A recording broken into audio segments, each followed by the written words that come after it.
E agora passo para uma outra gigante dos direitos humanos, a defesa dos direitos das mulheres, professora Flávia Pelvezan. Sou suspeitíssima para falar tanto da professora Silvia como da professora Flávia.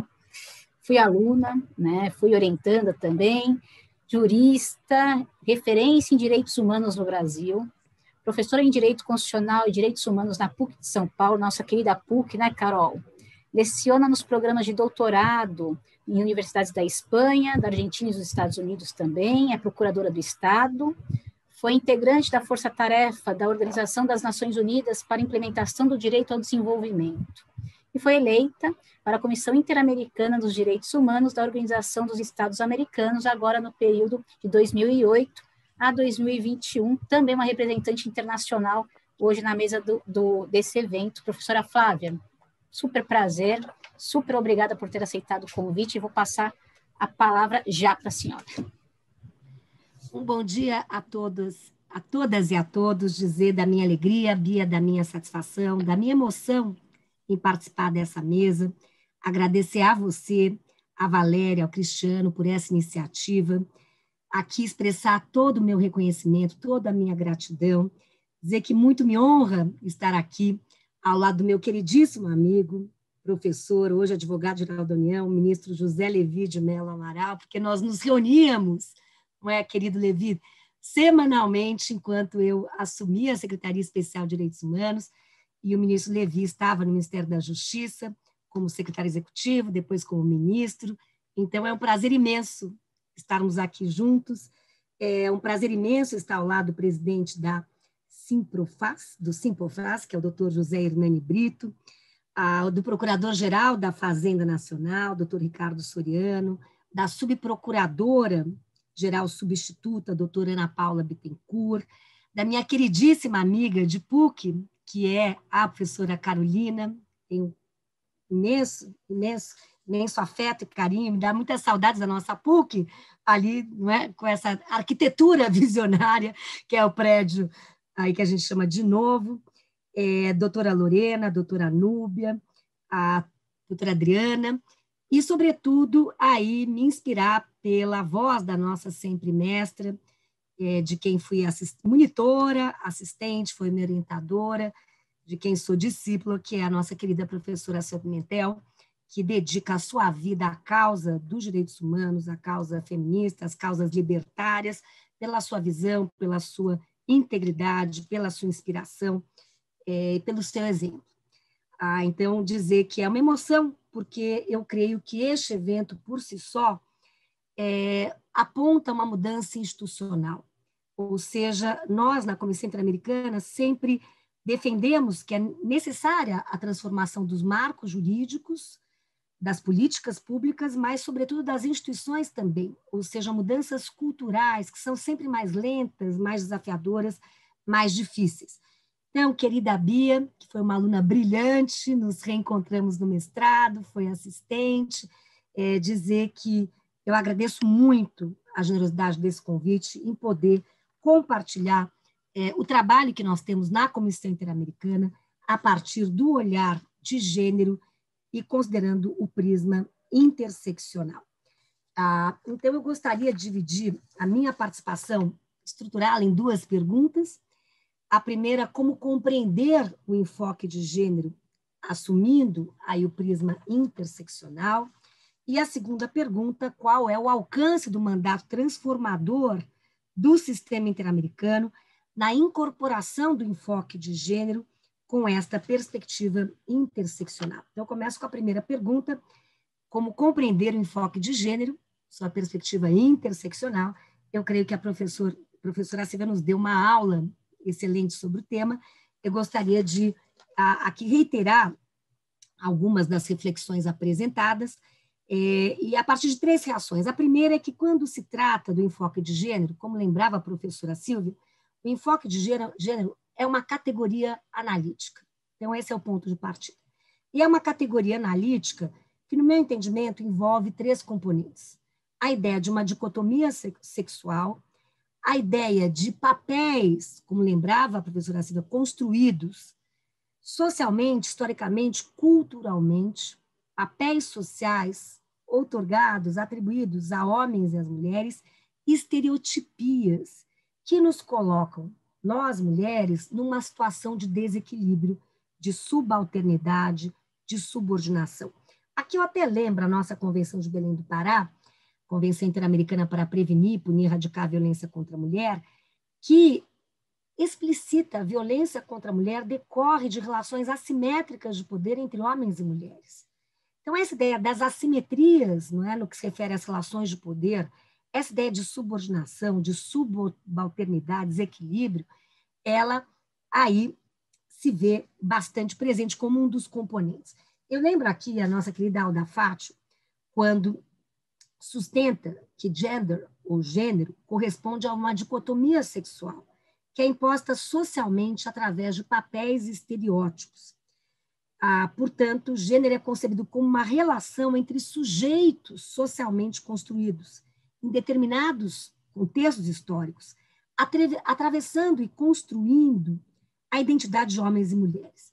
Uma querida amiga, professora na Espanha, querida Encarna Carmona Cuenca, que complementa os direitos humanos a partir de uma análise com a perspectiva de gênero, envolve ter em conta as diferenças entre homens e mulheres no desfrute, no exercício de direitos.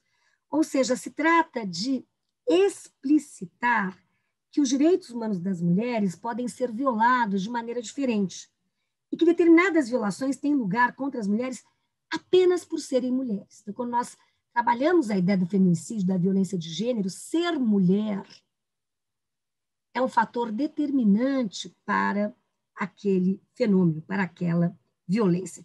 E essas formas específicas de violação de direitos vêm determinadas por uma situação real de subordinação das mulheres vigente em quase todas as sociedades e pelo domínio de estereótipos de gênero que apontam e atribuem papéis sociais distintos a homens e mulheres na vida social, política, econômica, cultural e familiar. Eu me recordo, o primeiro livro que eu tive publicado foi com a professora Silvia, com a professora Beatriz de Jorge, lá atrás, em 94, pela Sérgio Antônio Fabres, editora, e nós estudamos a figura personagem mulher em processos de família. E fizemos uma pesquisa empírica, examinamos mais de 300 decisões proferidas em 3 situações, casos de guarda, pensão e uso do nome. E era recorrente, eu digo isso porque foi um achado da minha perspectiva, era recorrente que as próprias decisões fizessem menção ao matrimônio, ao patrimônio, matrimônio, patrimônio. Essas expressões, elas a todo tempo surgiam. E eu me recordo, então, que a Beatriz de Jorge, o professor Flávio, que foi meu professor até na escola, um excelente, né, um gênio ali, ele nos ensinou da etimologia. Patrimônio, pater, pai, a figura do provedor atribuída ao homem. Matrimônio, mater, mãe, a figura da mulher nesse enlace da família. Então, esta divisão, essa dicotomia sexual entre o público e o privado, ou seja, atribuir ao homem a tarefa de ser provedor no âmbito público e às mulheres os afazeres domésticos com a casa no ambiente privado, tem sido também descortinada pelo enfoque de gênero. Até porque nós mulheres chegamos, estamos aqui nesse evento, na PUC, a professora Carolina, a professora Silvia, a querida Bia, nós sabemos que a maioria dos nossos estudantes são alunas na graduação e na pós. Então, passo a passo, há uma democratização da esfera pública. E o grande impasse, me parece, é a democratização da esfera doméstica. Então, nós avançamos na esfera pública, cabe a democratização na esfera doméstica. Minha segunda reflexão, o gender gap no exercício de direitos humanos.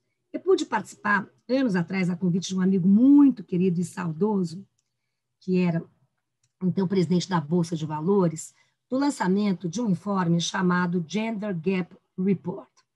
E esse homem visionário, que até democratizou a Bolsa, em suma, Raimundo Magliano, faleceu recentemente, organizou um debate, estávamos lá, Rosisca Darcy de Oliveira, uma professora da Harvard, que era uma das mentoras, junto com o World Economic Forum, do Global Gender Gap Report. Então, eu gostaria aqui de sinalizar a metodologia do Global Gender Gap Report, que sai anualmente, e hoje começou com a Harvard e com o World Economic Forum, e me pareceu uma metodologia muito, muito interessante que é capaz de concretizar o que nós aqui afirmamos. Esse relatório mensura o gender gap dentro de mais de 170 países, a partir de 4 indicadores: acesso à saúde, acesso à educação, participação das mulheres na política e no mercado de trabalho. E aí avalia, não vai comparar como as mulheres brasileiras participam da política, se comparada com as mulheres da Argentina, ou as mulheres da Austrália, ou as mulheres da Bolívia, ou da Suécia. Não. É avaliar dentro de um mesmo país, Brasil, como homens e mulheres exercem os seus direitos e mensurar o gap. 3 conclusões. Primeira, todos os países do mundo discriminam as mulheres, em menor ou maior grau. E eu aqui acrescento, não é por mera coincidência que os países com menor gender gap têm o maior IDH. Se vocês perceberem os rankings, quem está ali com o país de menor gender gap? Noruega, Finlândia, Suécia, Dinamarca. São os mesmíssimos, se nós tomarmos o índice de desenvolvimento humano, que ostentam os maiores índices de desenvolvimento humano. Por quê? Porque não asfixiaram mais da metade da sua população. Não há desenvolvimento sem o protagonismo das mulheres, já lembrava Amartya Sen. Segunda conclusão, nós, mulheres no mundo, se verifica uma curva ascendente, temos mais e mais acesso à educação e à saúde. Mas isto não automaticamente se projeta no campo laboral e no campo da participação política. Então, ainda são redutos em que encontramos obstáculos. E a terceira conclusão é que os países árabes estão ali como os países com maior gender gap. Na nossa região, como o nosso mandato na Comissão Interamericana envolve proteger, defender e monitorar os direitos humanos em 35 países da região, América do Norte, Central, Caribe e América do Sul, há posições muito oscilantes. Para essa fala, eu estava estudando, por exemplo, a Costa Rica está na 13ª posição. Acima do Canadá, está na 19ª, quando trabalhamos esses 4 indicadores. Colômbia, 22ª posição. Aí temos uma posição também bastante avançada, Trinidad e Tobago, México, 24 e 25, Argentina, 30ª posição. Brasil está na 92ª posição, está lá embaixo. Na região, é um dos países com o pior gender gap, o que nos coloca lá embaixo no ranking é a falta de paridade de gênero na nossa política. A participação política no Brasil ainda se vê bastante reduzida. Eu lembro até, porque tem estudos específicos, quando a lei das cotas para as mulheres no âmbito eleitoral, a lei 9.100 de 95, foi adotada, nós éramos 6%, passamos a 12% com a lei. Mas as ações afirmativas devem ser medidas especiais, temporárias e progressivas. Nós temos que mensurar como caminhamos e avançamos na concretização da igualdade. E o fato é que nós estagnamos e fomos até um pouquinho, tivemos ainda um retrocesso. Hoje, passados tantos anos, desde a lei de 95, passados tantas décadas, nós estagnamos no 10%. A participação nossa das mulheres brasileiras não chega a casa de 11% no parlamento. Então, isso está muito aquém dos países da nossa região. Não estou comparando com Dinamarca, Suécia, estou comparando com os países da nossa região. Não vamos aqui entrar nos fatores, desde aí quem dirige os partidos, a cota do tempo e tudo mais, mas temos estes desafios. E a terceira ideia, nessa primeira pergunta, é a ideia da interseccionalidade. Eu dou um exemplo a vocês. O ano passado, em Washington, nós participamos e lançamos um relatório da Comissão Interamericana, um thematic report on violence and discrimination against women and girls in Latin America and Caribbean.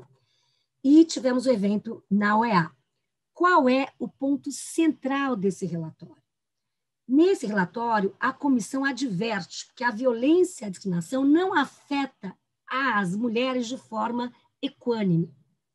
Afrodescendentes, mulheres indígenas, mulheres lésbicas, bissexuais, trans, intersexo, sofrem uma violência e uma discriminação que é muito diferenciada se nós levarmos em consideração o que a professora Silvia trazia com primor, a interseccionalidade. Eu anotei, e vou me valer dessa frase, fazendo a citação, ela diz, olha, as formas múltiplas de discriminação, elas não se somam, elas se potencializam. Então, para a comissão é fundamental o enfoque interseccional, ou seja, aqui para combater a discriminação e a violência contra as mulheres é fundamental desmantelar os estereótipos. E aqui, então, essa publicação faz uma sistematização, uma compilação dos estándares interamericanos, das recomendações, mas em toda ela, o tema atravessado é o tema da interseccionalidade. Então, eu tenho a honra de servir a relatoria das pessoas LGBTI, e eu digo, e o nosso relatório da Comissão de 2015, que foi o primeiro a mapear a violência contra as pessoas LGBTI, aponta, nós temos que trabalhar com dados desagregados.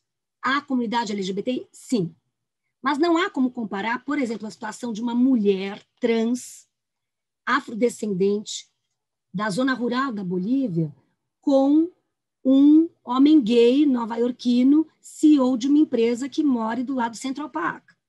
Ambos estão na comunidade LGBTI, mas nós temos que avaliar as vulnerabilidades. Para o nosso mandato na comissão é muito importante. Por quê? Porque se há formas agravadas de discriminação, a overlapping discrimination, ou formas múltiplas à luz da interseccionalidade, qual é a consequência jurídica? Nós trabalhamos com essa equação, direito, dever e obrigação internacionalmente contraída pelos Estados. É que os Estados têm o dever reforçado de proteção.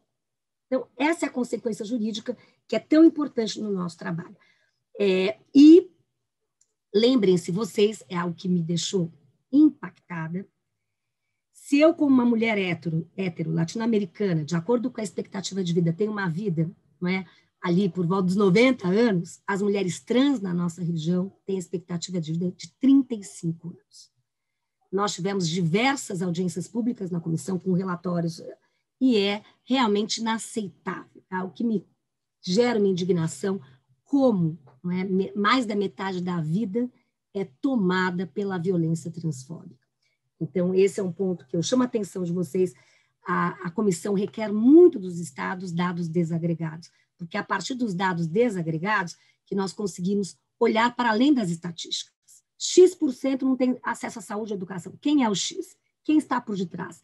Há um impacto desproporcionalmente lesivo em determinado grupo, em razão de ser quem é, não é, pela sua raça, etnia, orientação sexual, etc.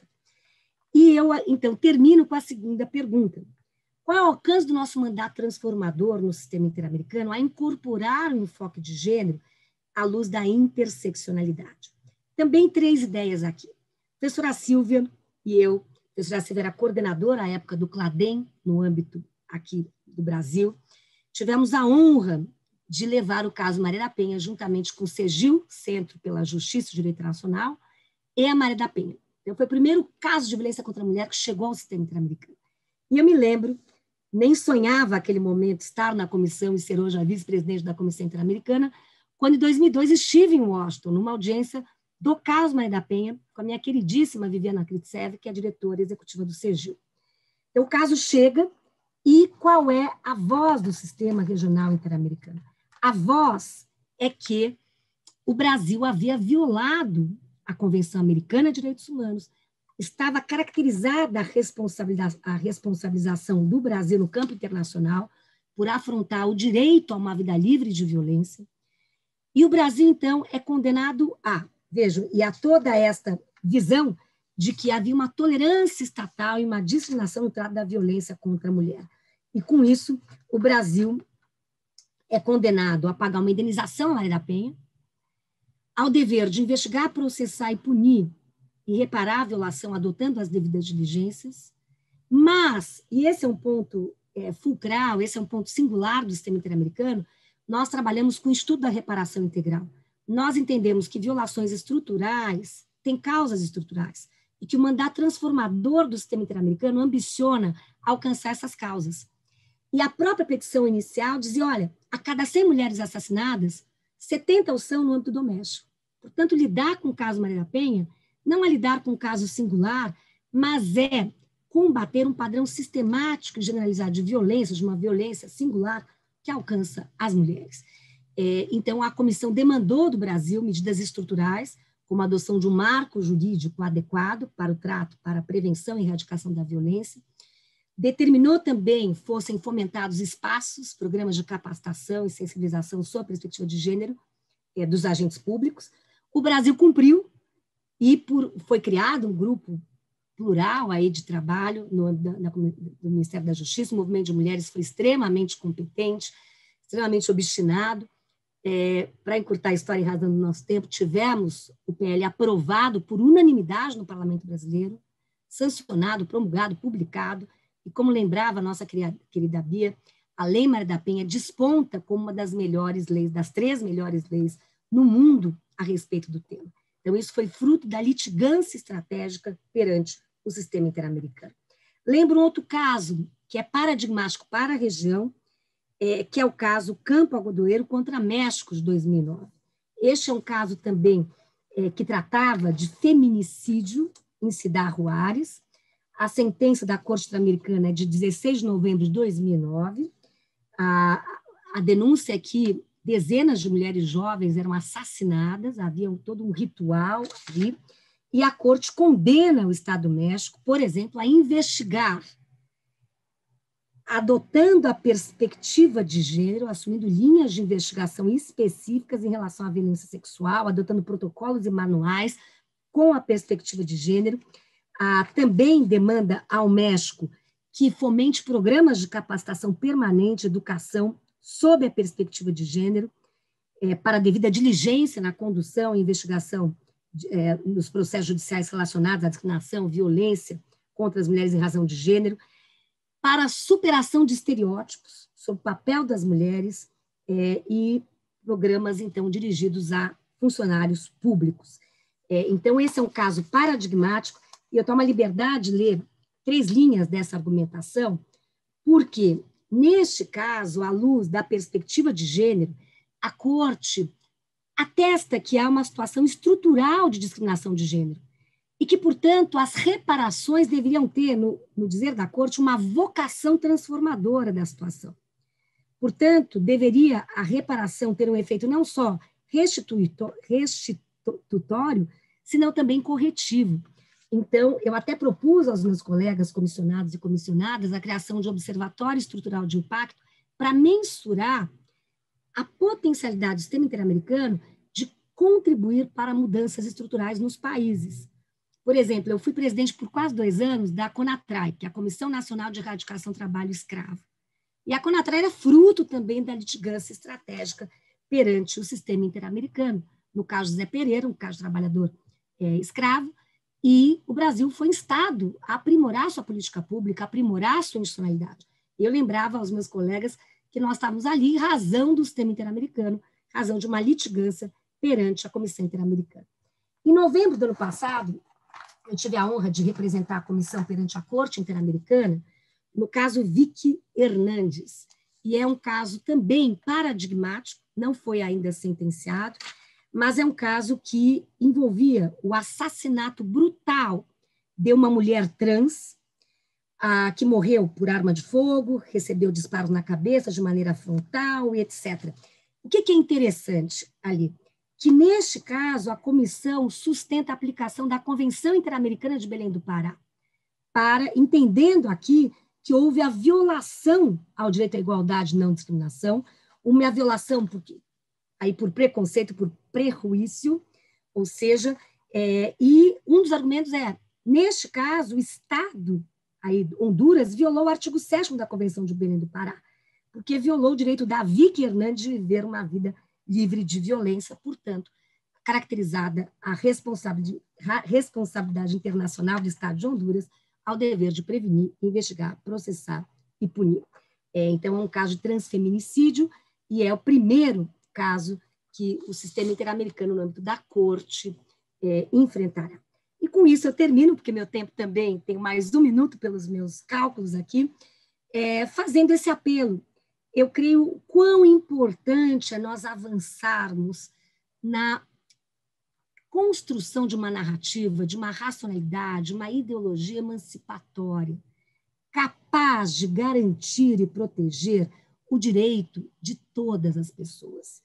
Afinal, lembro aqui a Declaração Universal no seu primeiro artigo, todos somos livres e iguais, em dignidade, direitos e respeito. Muito obrigada e parabéns por essa excelente iniciativa e é realmente um prazer poder me somar a esta iniciativa transformadora. Muito obrigada.